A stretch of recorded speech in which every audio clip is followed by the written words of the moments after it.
It's अस्सलाम वालेकुम dear student. तीसरी वीडियो है ये एक्टिविटी एंड एक्सरसाइज के हवाले से। कुछ स्टूडेंट्स ने कंप्लेन किया था कि आपकी स्पीड बहुत ज़्यादा है। Sorry for that. अगर किसी को समझ नहीं आई थी, अगर आप लोग चाहते हैं तो उसको मैं दोबारा भी रिपीट कर सकता हूँ चीज़ें। किसी को समझ नहीं आई थी तो आप लोग व्हाट्सएप पे भेजो, मैं दोबारा रिपीट कर लूँगा, कोई इशू नहीं है। लेकिन स्लो मोड पे चलाए तो इंशाल्लाह फिर ठीक होगा। इंशाल्लाह कोशिश करूँगा कि इस वीडियो में स्पीड थोड़ा कम होगा। चलो, types of giant moment continue है हमारे पास एक्टिविटी एक्सरसाइज में। टाइप्स ऑफ जायंट मोमेंट हमारे पास डिफरेंट टाइप्स है, जिसमें हम क्या करते हैं, हम मोमेंट करते हैं बॉडीज़ की। फर्स्ट ऑफ ऑल हमारे पास क्या है, flexion. Move each leg forward and upward, the knee may be extended और फ्लेक्सिबल। हम क्या करेंगे, जिस तरह पिक्चर में शो किया है, ये हम अपनी लेग को फॉरवर्ड करेंगे, फिर अपवर्ड की तरफ खींच लेंगे, नी को हम एक्सटेंड करेंगे और फ्लेक्स करेंगे, तो उसको हम क्या कहते हैं, फ्लेक्शन। तो हम अपनी बॉडी की तरफ नी को कर लेंगे, उसको हम क्या कहते हैं, फ्लेक्शन करेंगे। एक्सटेंशन हमारे पास क्या है, move each leg back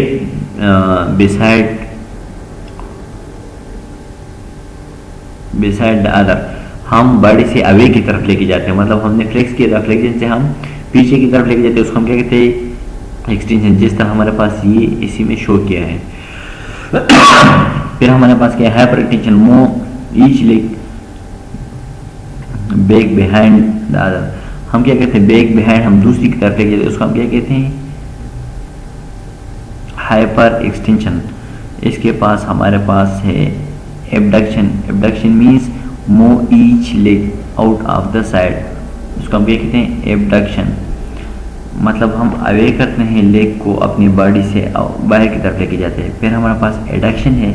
adduction हमारे पास क्या कहते हैं, हम टुवर्ड बॉडी की तरफ हम लेके, उसको हम क्या कहते हैं, एडक्शन हम कहते हैं, एबडक्शन, एडक्शंस। इसके बाद हमारे पास क्या है, circumductions. Move each leg backward up to the side and down in a circle. जिस तरह ये फोर्थ इमेज में आप लोगों को दिए, उसको हम क्या कहते हैं, सर्कमडक्शंस। मूव करते हैं लेग को backward up to the side and down in a circle. Circle में हम कहते हैं सर्कमडक्शन। हेड मूवमेंट में भी हम सर्कमडक्शंस करते हैं। Internal rotations turns each foot and legs inwards so that the toe point as far as possible toward the other। Internal rotation, हम अपनी टो को इनर की तरफ से हम पुश करते हैं, उसको हम क्या कहते हैं, इंटरनल रोटेशन। जिस तरह पिक्चर में दिखाई गया है, लास्ट पिक्चर में। फिर हमारे पास क्या, एक्सटर्नल रोटेशन मीन्स उसको हम आउटर की तरफ हम वो करते हैं, जिस तरह हमने इनर की तरफ की, इस तरह हम आउटर की तरफ, उसको हम कहते हैं एक्सटर्नल रोटेशन। फिर अपोजिशन, हम अपने हाथ की थम्स को टॉप ऑफ द फिंगर जो है वो सेम हैंड के थंब जॉइंट्स मूव करते हैं, उसको हम क्या कहते हैं, एडक्शन, रोटेशन एंड फ्लेक्शन। ये किस में होता है, एडक्शन, रोटेशन एंड एबडक्शन। इसको हम दूसरी फिंगर को हम टच करते हैं, तो उसको हम कहते हैं अपोजिशन। ये अब देख लो आप लोग डिटेल से, आप लोगों को ये है बुक से मैंने पिक्चर लिया है, तो उसी में आप लोगों को flexion. Move the heads from the upright middle positions forward and the chain chest. Chest की तरफ हम लेके, जिसको क्या कहते हैं, अपने हेड को आप लोग अपने चेस्ट की तरफ लेके जाओ, लेके गए तो इसको हम क्या कहते हैं, फ्लेक्शन कहते हैं। Move the head from the flexion position to the upright position.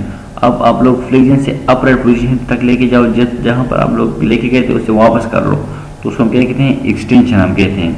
Hyper extension हम किसको कहते हैं, उसको आप लोग move the head from the upright position back as far as possible. आप इतना बैक लेके जाओ जितना आप लेके जा सकते हो। जो फर्स्ट पिक्चर में 3 पिक्चर होंगे, जो हमारे पास ये कलर वाला है, ये हमारे पास क्या है, फ्लेक्शन।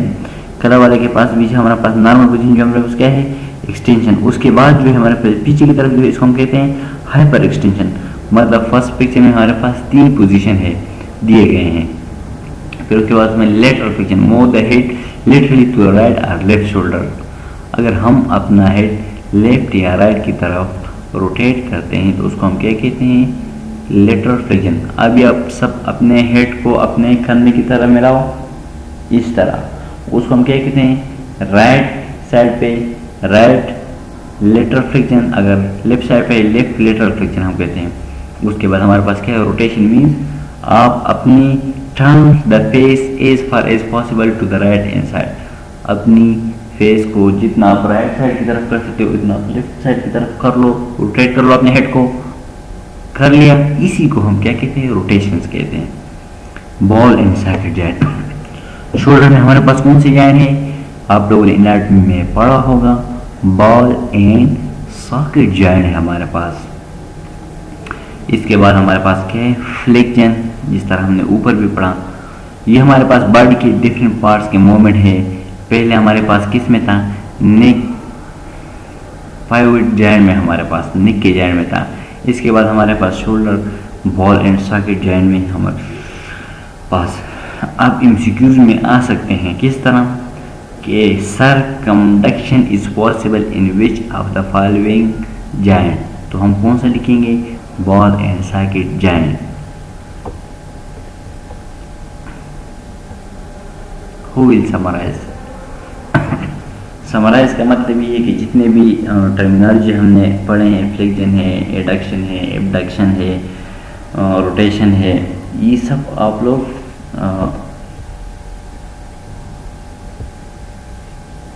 स्टार्ट करें।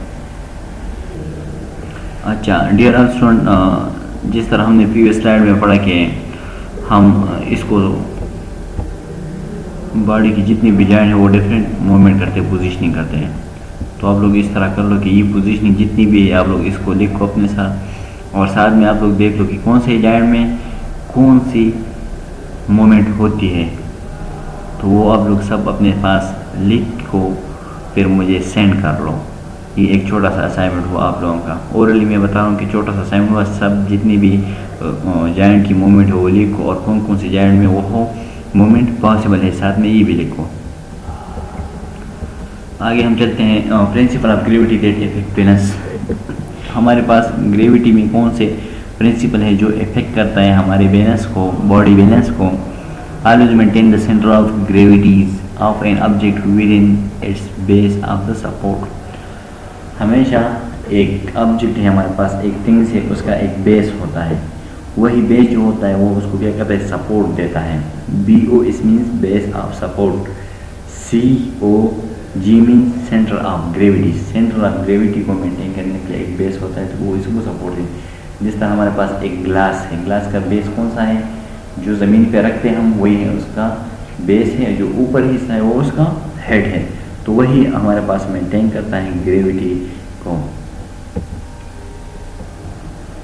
Let's see the point about which his mass is evenly disturbed.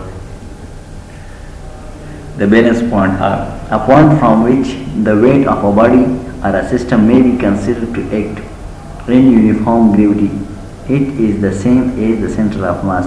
अगर हमारे बॉडी का जो सेंटर ऑफ मास हो वो सेम होगा तो हम सीधा नॉर्मल वॉक करेंगे। अगर हमारे बॉडी में किसी भी जगह पे सेंटर ऑफ ग्रेविटी पे फोर्स नहीं हो तो हम इम्बैलेंस वॉक करेंगे, हमारा बैलेंस जो है वो ठीक नहीं रहेगा। If an object is symmetrically loaded और centre of gravity will be at the geometrical centre. अगर एक ऑब्जेक्ट है हमारे पास लोडेड है तो हमारे पास ये पॉइंट जो है हमारे पास है ज्योमेट्रिकल सेंटर है हमारे पास, इसी पॉइंट पे उसकी ग्रेविटी फोर्स होगा। ये देखो हमारे पास बेस ऑफ सपोर्ट, हमारे पास के area on which object rest, वही एरिया जहाँ पे हमारे पास वो रेस्ट करते हैं उसको हम क्या कहते हैं, बेस ऑफ सपोर्ट।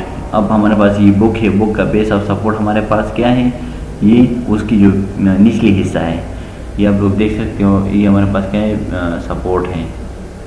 और ये हमारे पास क्या है, बेस जो हमारे ह्यूमन बीइंग का है वो कौन सा है, वो हमारे पास बेस ऑफ सपोर्ट, हमारे पास जो हमारे फुट है वो हमारे पास क्या है, बेस ऑफ सपोर्ट है। Centre of gravity and balance, वही चीज़ें रिपीट हो रही है, आप लोग देख लो। Body at work use longest and strongest muscle links to provide energy. हमारे पास किसी भी काम के लिए लॉन्गेस्ट और स्ट्रांगेस्ट मसल चाहिए जो हमें एनर्जी प्रोवाइड कर लें। Use internal girdles and marks a long mild riff to protect abdominal muscles.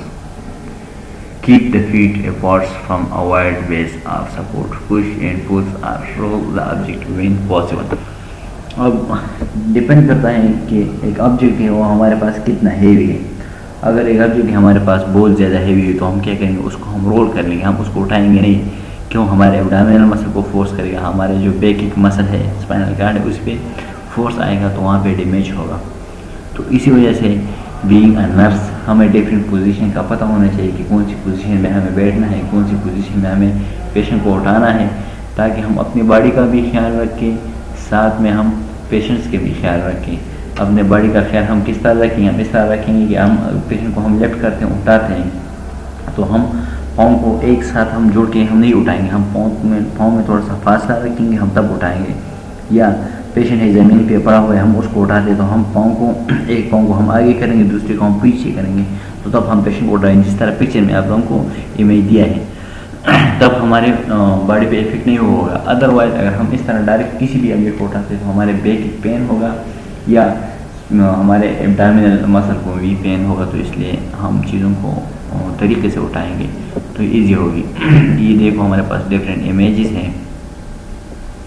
First image पे वो बॉक्स उठाता है तो इसमें क्या कहते हैं, उसने अपना एक हैंड जो है अपने नी पे नहीं रखा है, तो इसमें इसके लिए डिफ़िकल्ट है। सेकंड में उसने क्या किया है, चीज़ को उठाया है, लेकिन उसने सही तरीके से नहीं उठाया है, मतलब